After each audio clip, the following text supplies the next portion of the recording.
Warnings to God's servants and children against wearing artificial beauty products. Pastor Helda Luemba of Angola. Please read and share. You can awaken a woman who does not know this truth. Meditate on the text below, read everything carefully, and with Holy Spirit.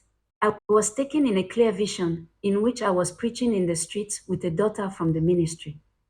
Meanwhile, I told her that she should take off all adornments and all makeup and everything she put on, plastic nails, hair attachments, jewelries. I said that if she didn't take these things off, she would be left behind when the rapture takes place because she was stuck to the customs of the earth. After I finished talking, it didn't take long when I heard a loud noise in the heavens, accompanied by a strong light. Without understanding that the rapture was happening, people ran from place to place and everything got very agitated. I was also raptured and went up. I could see the glory of God waiting for me in the air when I realized that my daughter had not gone up due to the prison of vanities and beauty products that she had worn. The Lord said to me, woe to the women who serve in my work, who sacrificed a lot for me, woe to the women pastors. On that day I will judge you severely for exchanging my work for the works of Egypt. Woe to the women who did not listen to me when I say, I'm against makeup, wigs, painted nails, and all kinds of additions that didn't come from me. I made you beautiful, but you traded my beauty for artificial beauty. You became like robots or simply objects of satanic experiments.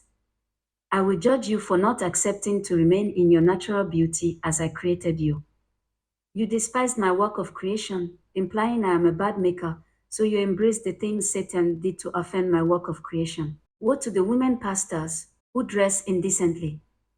Woe to you who have set bad examples for the neophytes of faith to follow your addictive custom of vanities.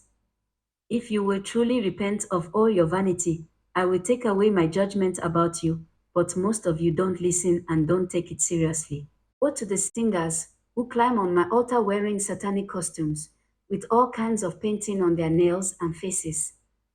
I'm against you, says the Lord, I am against you, and I will not tolerate you in my kingdom, for no satanic work enters my presence.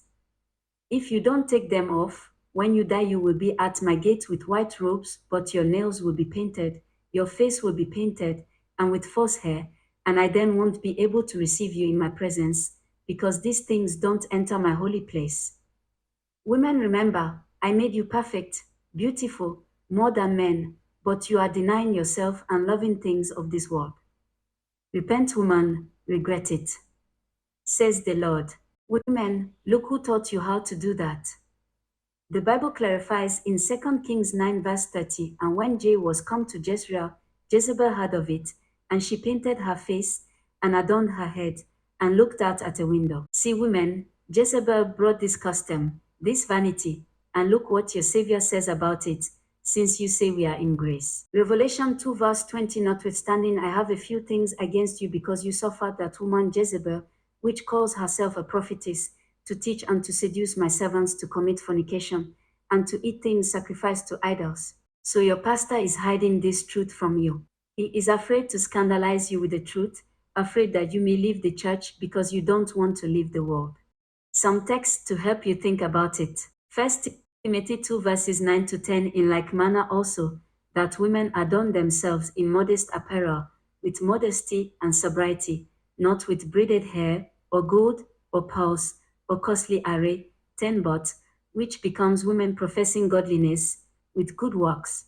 1 Peter 3 verses 3 to 4, whose adorning let it not be that outward adorning of plaiting the hair, and of wearing of gold, or of putting on of apparel, for but let it be the hidden man of the heart, in that which is not corruptible, even the ornament of a meek and quiet spirit, which is in the sight of God of great price.